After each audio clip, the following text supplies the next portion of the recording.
So hi everybody and welcome back to Unreal Engine 5 full game tutorial series for absolute beginners. This is video 50 and in this video we continue with our health bar, and we already connected our health bar to this percentage which we set up in our game mode. And now what we have to do is call this function here so that the percentage can be shown in our health bar, but we also have to rotate this health bar, and the reason for that is when I play this one here again, you can see I have a health bar.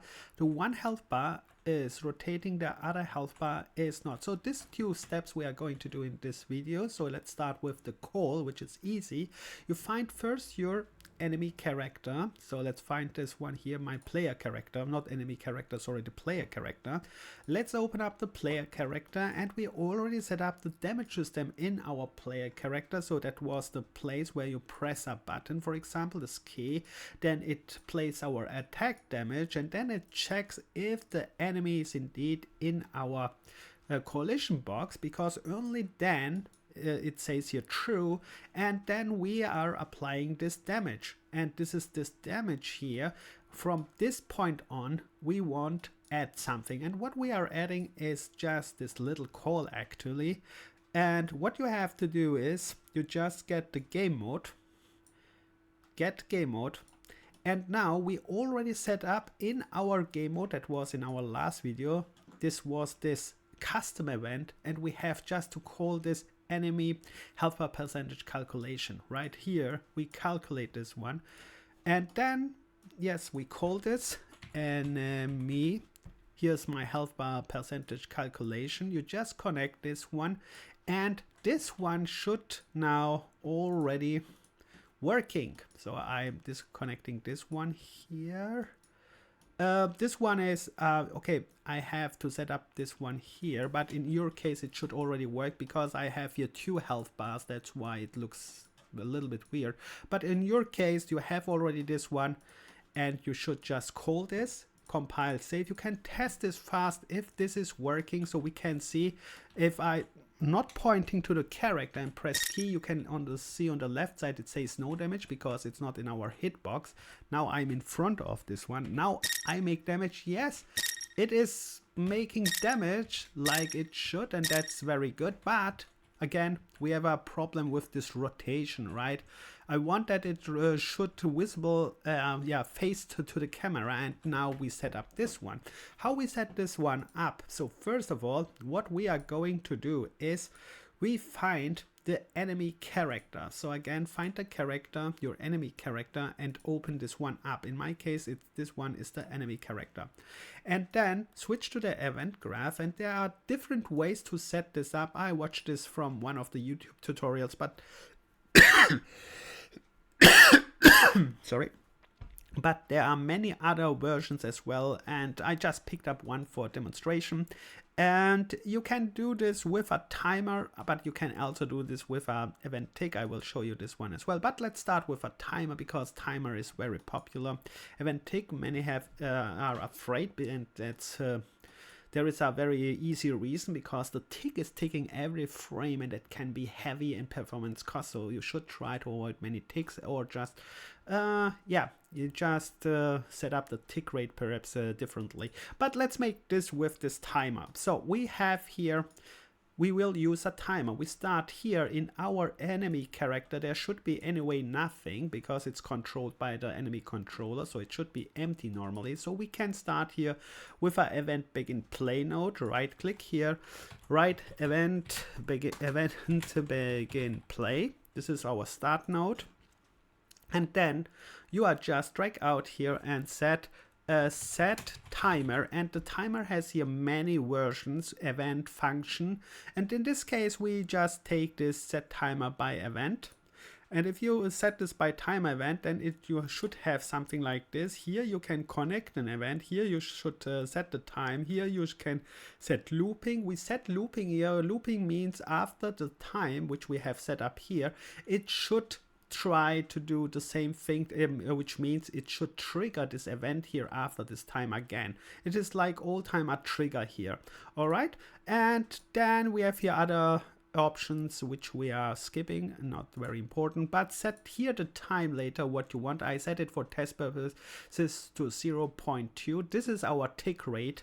And then after you have this one, you can go here, and this one is just a custom event, which means right click, add custom event. You go here, add custom event, and then call the custom event what you are going to do. So in my case, we are update enemy health bar rotation. Normally, let's write here something like I write here just health bar rotation, health bar rotation. Yeah, that's just for this one, because normally it's just you calculate. Now we will just calculate this rotation so that it is all time facing to us. But then you're connecting this one here with this point here, and you can see this timer here is just every 0.2 seconds will all time call this custom event here. All right, so now we have to do something, and this is just a little bit calculation, but very easy. Or let's say just call some nodes, and it says here set world rotation, and important is from what? The enemy health bar. So first of all, what we need is the enemy health bar, which is our widget. So this one here is the widget. So in my case, I have two, I call this one here. And then you drag this one here down, drag and drop. Now you have this health bar, this one here. And then you say, okay, get world location, because we want to calculate something. Okay, get world location. And then there is this specific node. It is called find look at rotation. And this look at rotation we have to specify a little bit, but let's call this node. It helps us a lot because it makes everything easy, and we call this at rotation, find look at rotation. And then we need the target. You can see the start is our widget, and the target is our camera actually, because when you go here back, you can see when the camera is moving here, I want that it is rotating here, right? So the camera. And when we go back here, we can get here the camera actually. It says here get player camera manager, because this manager here is getting the camera. Okay, let's do this with this node, get player camera manager.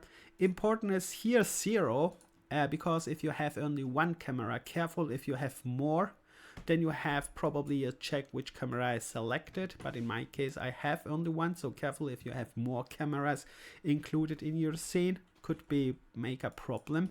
But in this case, there is only one. So, and then from here, and then we say, okay, transform. Transform is all time again with location, rotation, scale. Transform.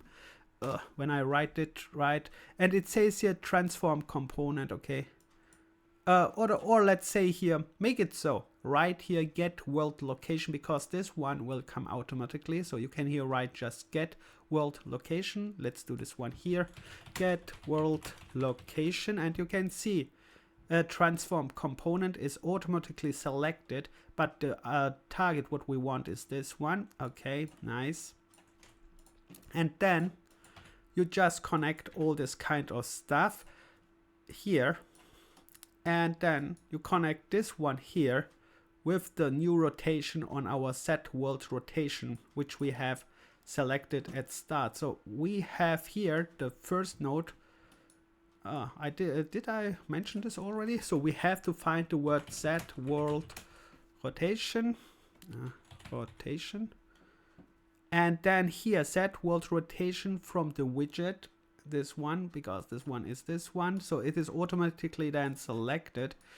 And if you don't want to have all things, yeah, you can make this separate. You can see this one here. Let's put this one here to make it a little bit more visible.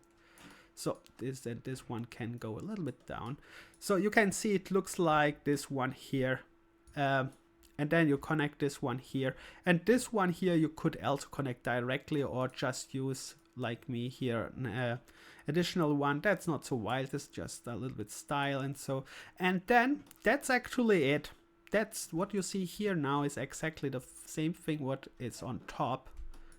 And we have calculated our rotation if we have nothing made wrong, and we will see this in a moment. We compile then, save this one, and then we can test this actually. Save all thing here, start this one. Okay, we you can see if I move the widget one is now rotating exactly to my camera.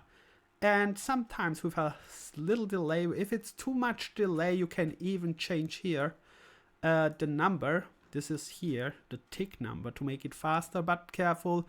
Our goal is here not too fast. It should be, yeah, normal. And then let's test the damage as well. So let's go here. Let's see if I make damage. I press K. Yes, I make damage. I rotate. Okay. And it is working. Here, one side note is, of course, you can make the whole thing what we made here with a timer, with a tick. What I mean with a tick, the tick is instead of calling here this this timer and the custom event, you just right click here and write event tick. But this one here you should avoid, because event sorry, event tick is calling every frame this whole function calculation here, and then it goes to the performance a little bit. Oh, okay. One more side note, which is here you can, when you select the event tick, you can select here class def or class settings, and then in class settings no, class default, sorry, and then select, no, it's not here, it's in class settings. It's not coming. Why it's not coming? Okay, I have to write tick. Okay, then we go to class default. Sorry for that.